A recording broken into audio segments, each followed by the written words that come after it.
vous m'avez manqué. Non, je rigole. C'est ma première vidéo.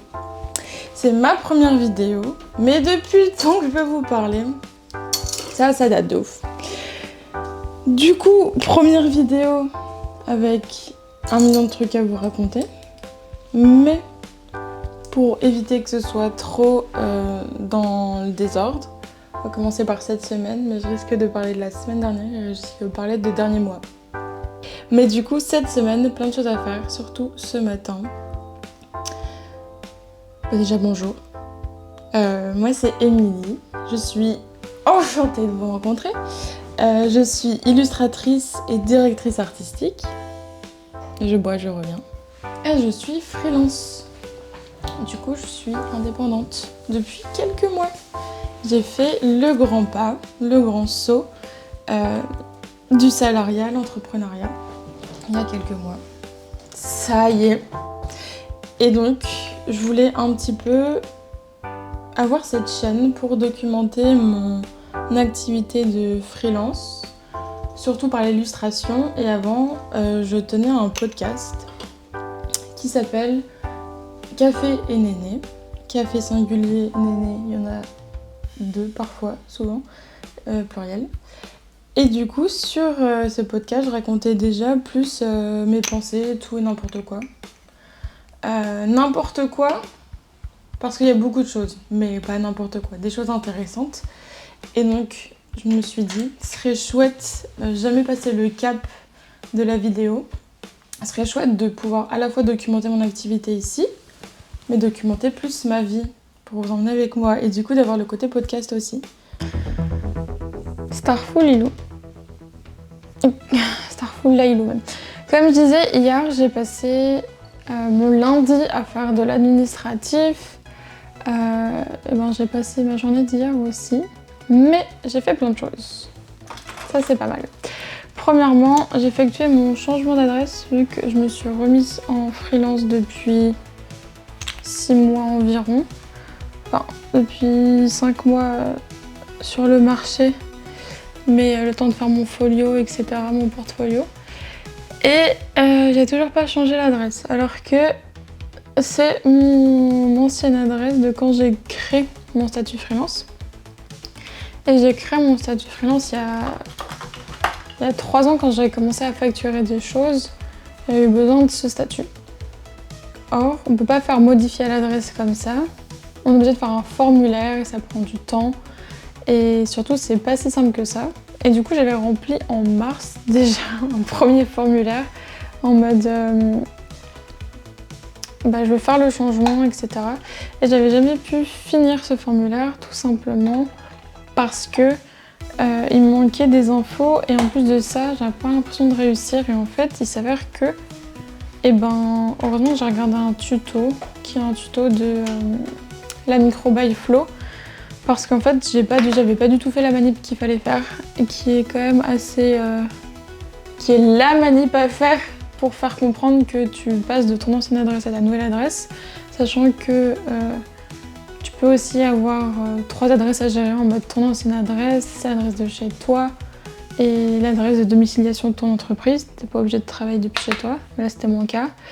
Et du coup, j'ai grave pris du temps, parce qu'il faut aussi créer son identité numérique en ligne sur la poste. Et du coup, tout ça c'est fait. Une bonne chose de faite.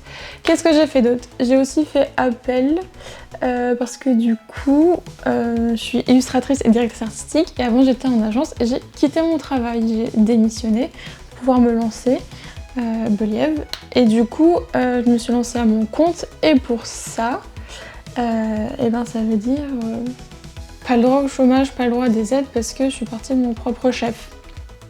C'est moi qui l'ai voulu, certes, mais je travaille et je suis passée du salariat à l'entrepreneuriat, donc j'ai essayé de leur faire comprendre tout ça. Et donc malgré que j'ai eu une réponse négative à mon dossier, ce que j'ai fait, c'est que au bout de 4 mois, tu peux faire un dossier d'appel pour demander quand même des aides. Et donc je l'ai fait et j'ai eu ma réponse la semaine dernière, fin de semaine dernière, et c'est non. C'est non, ils veulent pas. Du coup, j'ai fait une réclamation parce qu'on a le droit de faire ça et qu'on m'a gentiment conseillé de le faire également. Du coup j'ai fait ça aussi lundi. Lundi, toujours dans la vibe Pôle emploi parce qu'apparemment je les aime. On m'avait conseillé d'actualiser mes feuilles, mais vous vous rappelez, on ne donne rien, mais j'actualise quand même. De donner mes feuilles. Non, on m'a conseillé de remplir mon actualisation d'une certaine manière, mais qui ne correspond pas à ce que je touche avec l'Urssaf, ça n'a aucun sens. Mais du coup, j'avais fait, la femme avait bien confirmé ça, et j'ai re-appelé quelqu'un hier matin à mon agence. On m'a dit oui, c'est comme ça qu'on fait, et après je dis mais c'est pas très logique du coup, puisque tout sera en décalé par rapport à mes déclarations Urssaf.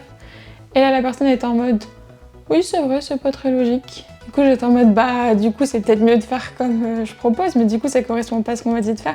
Mais oui, c'est vrai. Est-ce que vous pouvez le faire? Parce qu'on m'a dit que vous pouviez le faire quand on vous appelle. C'est mon conseil qui m'a dit de faire ça. Ah non, on peut pas. C'est vous qui devez le faire tout seul sur votre espace. Faire un courrier, le signer. J'étais en mode ah bah, un appel encore de perdu. Bref, que les trucs administratifs chiants, mais c'est fait. J'ai dû refaire des devis puisque j'ai eu un nouveau SIRET et qu'il y avait eu un problème sur un des devis de mes clients. Du coup, tout est modifié. J'ai fait tous les trucs chiants. Ce matin, c'est cool, j'ai fait des trucs cool. J'ai travaillé sur un nouveau projet qui est un projet de jeu de société. C'est des petites mascottes. Du coup, il y a une petite mascotte, c'est une petite carte. Et il y a une petite mascotte, c'est un petit point d'interrogation. Ça va être un jeu de société très cool qui va être lancé dans pas si longtemps que ça, normalement. Je peux pas non plus dire le nom et tout, mais je sais pas, j'aime trop ce genre de vibe, c'est pas du tout mes dessins personnels. C'est un projet d'illustration, mais c'est aussi pour montrer aux gens. Je fais pas ça pour montrer aux gens, mais c'est aussi... Parfois les gens ont du mal à se rendre compte qu'un illustrateur, une illustratrice, la compétence du dessin s'élargit au style, va au-dessus du style juste personnel. Moi, mon style de dessin personnel, c'est un peu le style de dessin qui provient de mon âme, tu vois, enfin, c'est le truc un peu naturel. Naturel, c'est pas le bon mot. On va dire que c'est le style qui me correspond et que j'ai choisi et que je travaille. Alors que un projet ne ressembler en rien à mon style personnel. Et là, c'est le cas. C'est très cartoon, très mascotte. J'adore faire les mascottes et j'adore les choses mignonnes. J'adore les projets mignons. Faire des petits personnages, faire des grands yeux, des bouches mignonnes, tout ça, j'adore. Du coup, ça tombait pile poil dans ce que j'adore faire. Donc, ça, c'est trop bien. Et ensuite, je dois avancer sur ma boutique. C'est ce que je vais faire juste après. Il me manque une certaine quantité de pages produits à faire. J'ai fait des pictos aussi, juste pour ma boutique en mode de crayonné à la pastel grasse. Enfin, au pastel grasse, chaque fois c'est masculin. Au pastel grasse. Et donc je dois mettre à jour ça. J'ai fini mon interlude intérieur en mode anglais ou français, anglais ou français, anglais ou français, anglais ou français. Je devrais faire mon site en anglais ou en français, je l'ai fait en anglais. Ma boutique en anglais ou en français, c'est sur mon site anglais, en anglais pour que ce soit cohérent en français. Bref, pardon, ça ne doit pas vouloir dire grand chose, mais du coup ma boutique sera en anglais, comme mon portfolio, puisque je me rends compte, et c'est ma réflexion, je suis preneuse de votre réflexion, ta réflexion, qui tout ça, c'est que moi aujourd'hui quand je découvre des comptes, en fait je me rends compte, j'ai trop tendance à penser qu'ils sont anglais ou anglophones. Et en fait, ces personnes ne le sont pas forcément, mais écrivent en anglais pour qu'on les comprenne.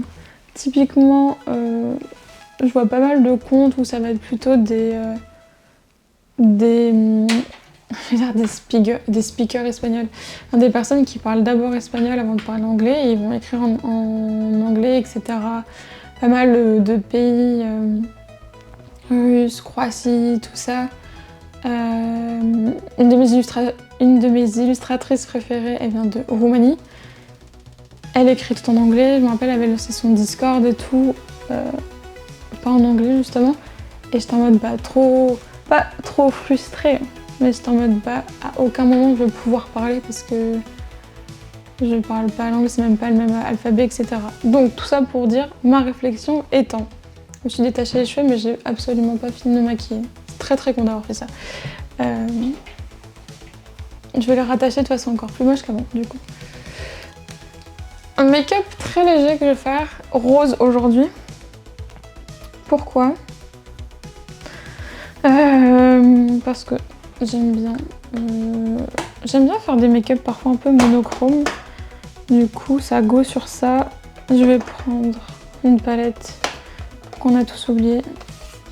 Mon make-up, c'est le même make-up que j'ai depuis 1000 ans et que je continue de mettre. On n'est pas sur un tuto make-up, mais hop, parce que ça fait pas plaisir de voir des petits trous comme ça là dans les fards.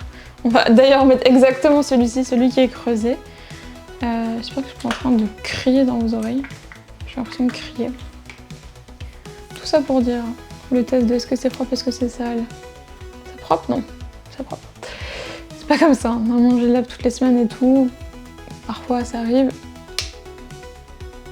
Je lave pas. Et puis souvent, dernièrement j'aime beaucoup me maquiller au doigt. Ça pour le coup, j'ai les doigts propres et Too Much Information, mais depuis belle lurette, mais depuis que j'ai fait ma formation en tatou, etc. Je tatoue plus ou autre. Mais j'ai jamais été tatoueuse, mais j'ai commencé à apprendre à tatouer.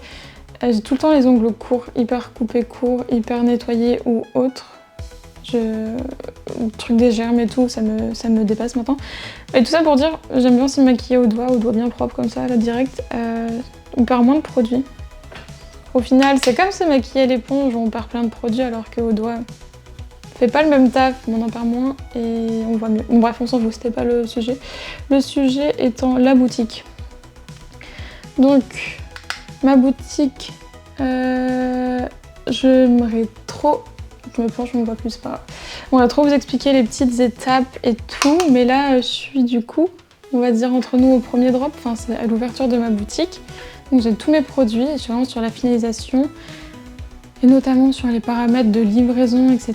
Est-ce que je vais plutôt envoyer au poids, plutôt à l'article, tout ça, pour que ce soit le plus juste possible pour vous. Et pour moi dans le sens où je paye pas des frais à votre place. Votre place. Ta place, enfin voilà.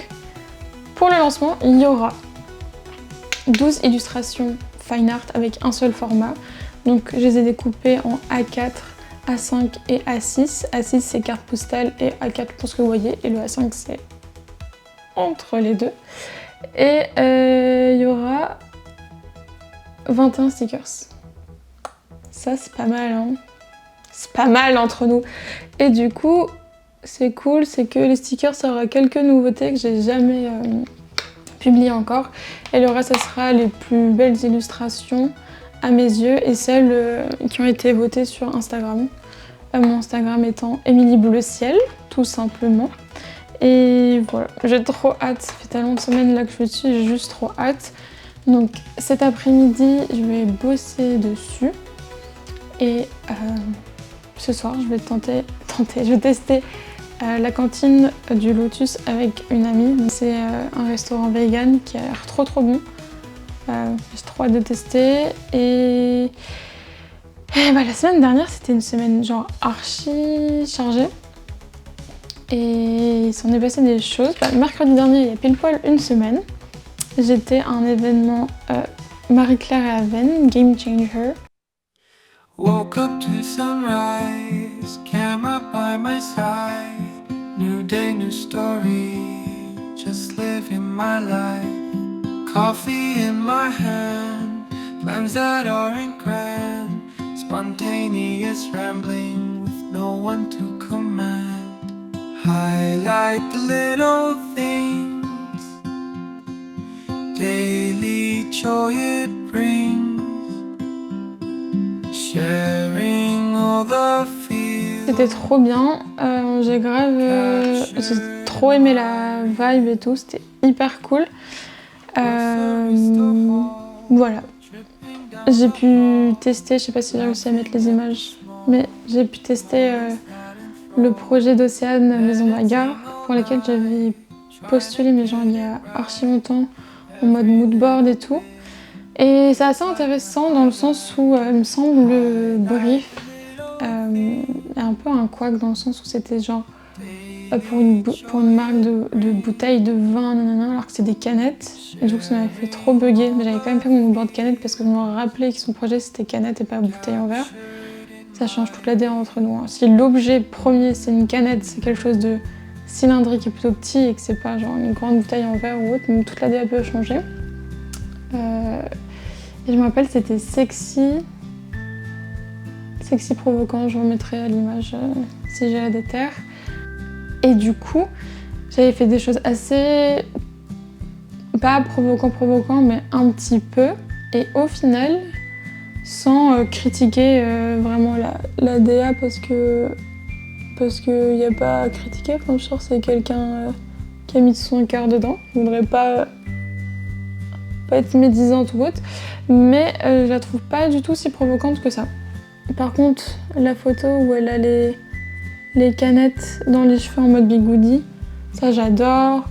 Il y a un shot qui est, je pense, qui était dans mon moodboard mais qui est genre très attendu, donc c'est pas rien d'exceptionnel que je l'ai mis, où il y a la canette qui est écrasée comme ça, un peu en mode avec de la force, quelque chose de plus dynamique. Ça du coup, ça a été shooté et je trouve que c'est grave bien, enfin ça rend bien.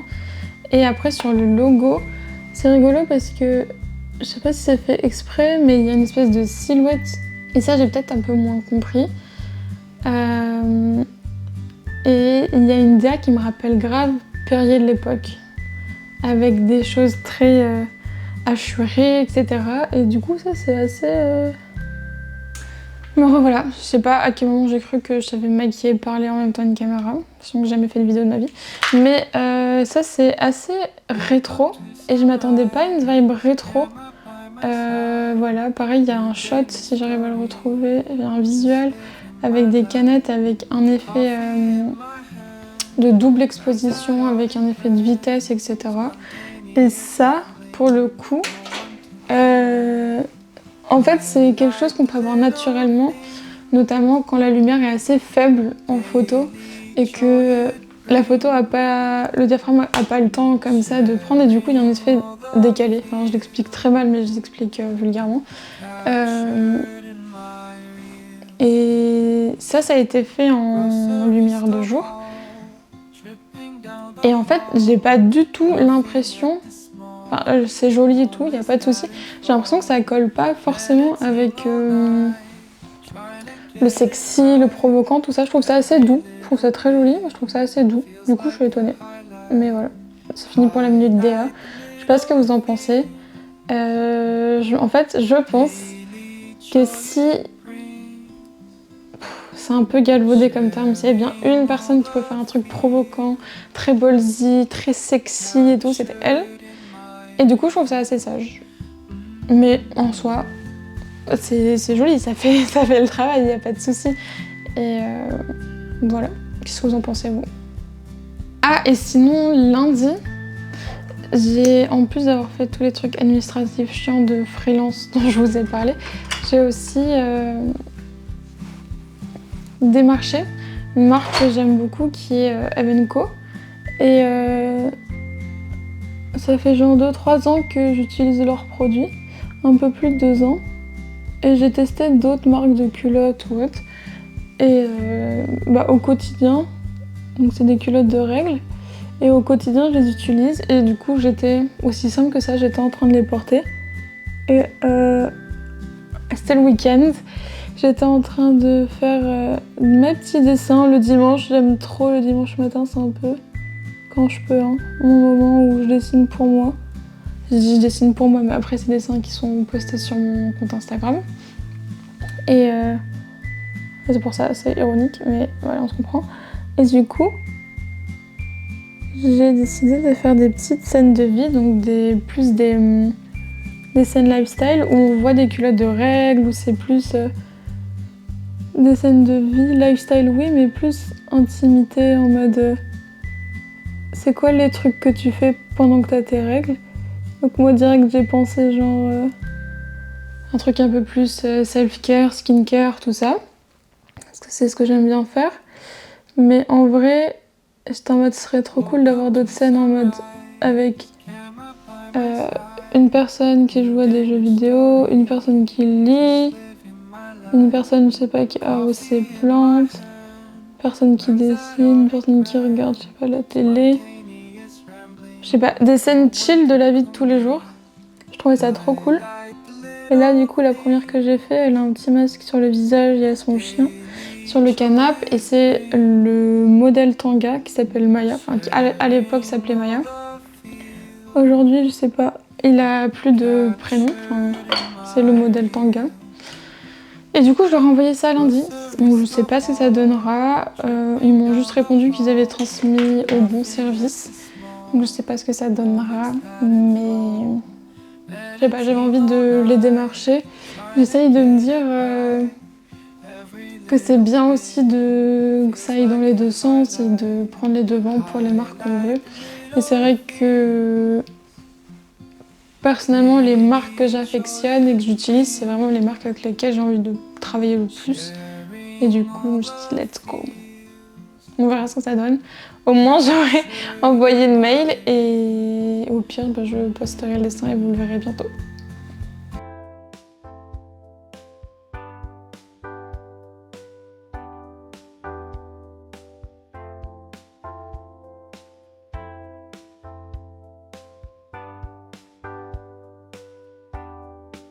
J'étais en train de travailler et j'étais en train d'écouter un épisode de podcast qui s'appelle Riache. C'est un épisode de podcast qui s'appelle Bye Sister. C'est le terme qu'utilisait James Charles pour parler à ses followers. Je sais pas si vous voyez de quoi je parle. En gros, c'est tout un épisode sur le Dramageddon qu'il y a eu vers 2020, il y a à peu près 4 ans.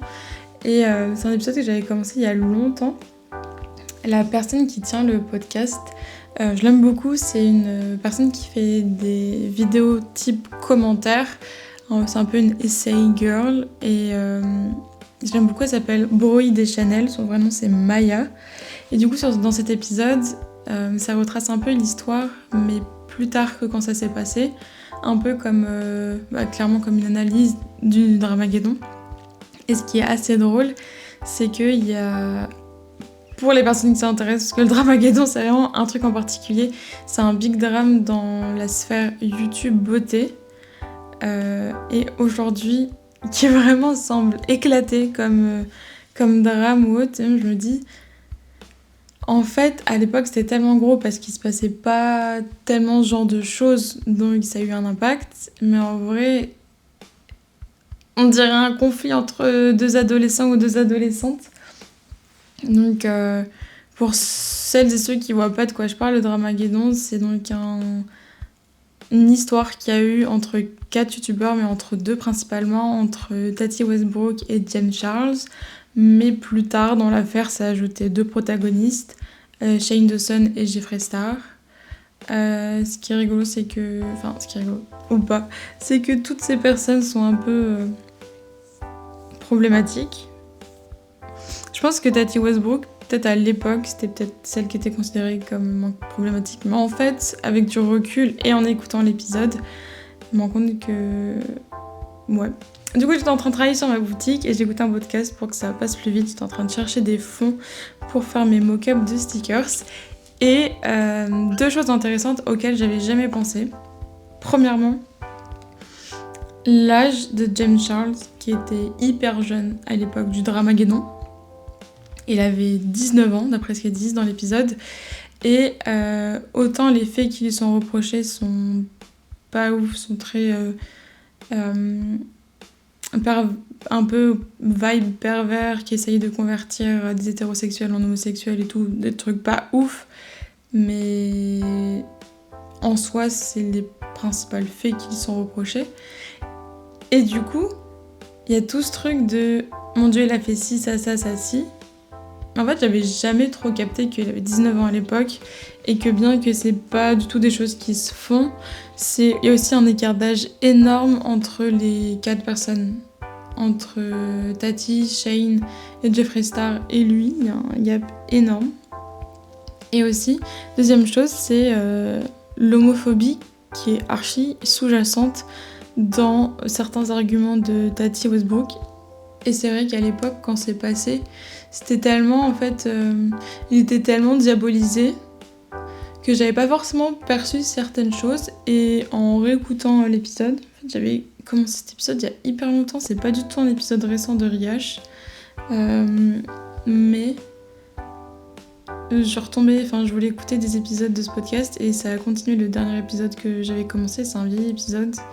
Et du coup, ouais, j'étais en mode... En réfléchissant bien, ça craint un peu comment elle le présentait. Et je trouve ça assez intéressant parce que, je sais pas, il y a un peu la théorie de c'est un complot qu'ils ont fait à 3, etc. Bref, que des futilités YouTube, mais ça me permet de vous mettre en avant le travail de Bowie Deschanel, donc Maya, qui fait un taf de ouf. Et c'est d'ailleurs grâce à elle que j'ai regardé assez récemment un film qui est un classique et que j'avais jamais vu. Il s'appelle The Talented Mr. Ripley et c'est genre avec Jude Law, avec... Je vais dire Matt Damon. Est-ce que c'est... Oui, c'est ça. Matt Damon. Et une actrice que j'aime beaucoup, Gwyneth Paltrow.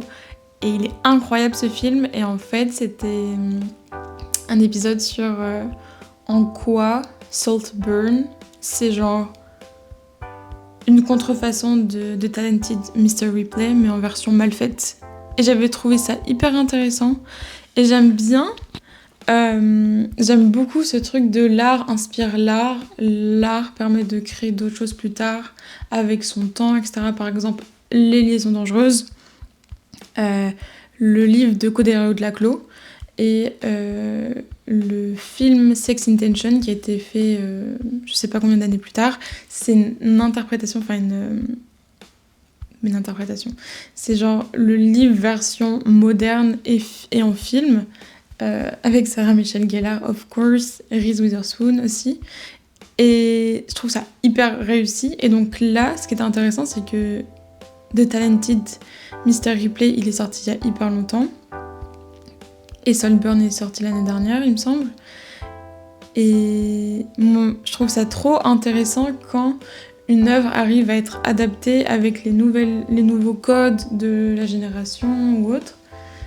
Et c'est aussi intéressant quand parfois ça remplit pas toutes les promesses, alors que par exemple la réalisatrice de Saltburn, je l'aime beaucoup et du coup c'était très intéressant de voir. Bref, je vous conseille vraiment, la conclusion c'est je vous conseille vraiment de regarder The Talented Mr. Ripley qui est vraiment hyper bien. C'est hyper lent par rapport au film qu'on regarde aujourd'hui, où il y a tout le temps des trucs qui se passent et tout. Le rythme il est lent, tous les plans ils sont intéressants, c'est pas hyper agréable. Et ce qui me fait aussi en classique que j'avais jamais vu et qui sont justement des films qui ont inspiré d'autres films. J'adore le film Midsommar. Et en fait, Midsommar, ça a été énormément inspiré d'un autre film qui s'appelle The Wicker Man.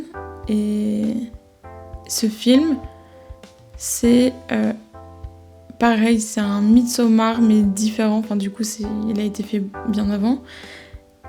Et il a totalement, je trouve, il a une autre vibe que Midsommar. Et c'est là où c'est intéressant quand t'arrives à apprécier les deux œuvres. C'est ce que je vous disais avec le livre Les liaisons dangereuses de Cauderio de Laclos, qui est très bien, très dense, très long, mais très bien. Et Sex Intention, le film. C'est que les deux sont des œuvres à part entière et hyper intéressantes, hyper riches. Et là, The Wicker Man et Midsommar, hyper différents. Pourtant, franchement, l'essence même intrigue, etc. Mais trop bien. Donc je vous conseille The Wicker Man si...